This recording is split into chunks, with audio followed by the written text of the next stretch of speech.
Comedian Njomo wa Nyathira nĩakorwo akiumbũra ndeto cia kĩeha mũno.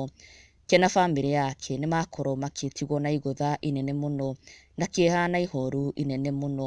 Na ũngĩkorwo nĩũrũmagĩrĩra Njomo wa Nyathira, kũrĩ mweri wa December last year nĩarakorirwo agĩtumbũrĩra atĩ mami wao nĩakoma thibitarĩ. That was on 25th December.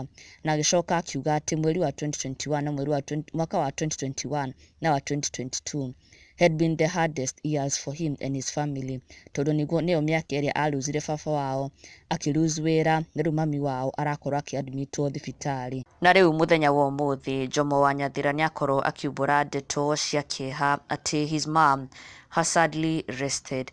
Na Njomo has taken to his Facebook page to share the sad news with his followers, with his fans, na oho wishing a tribute to his mom. Akiuga, my stepmother has gone to be with the Lord. R.I.P. Mama. Na aikorwo agĩshare mbica ĩno him and his stepmom ũrĩa ũrĩkĩtie kũhurũka, na mafans ake makĩmũmĩrĩria mũno.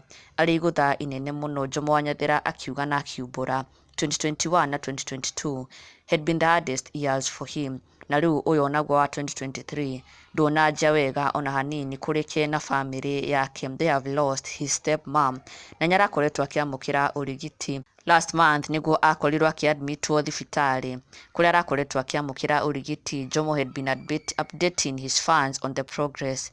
No rĩu mũthenya wa ũmũthĩ she has sadly rested. Na our deepest condolences kũrĩ Njomo wa Nyathira na family yake yothe.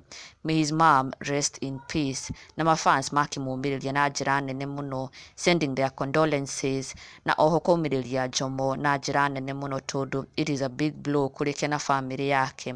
O ta ũrĩa akiugĩte, maũndũ matikoretwo me mahũthũ.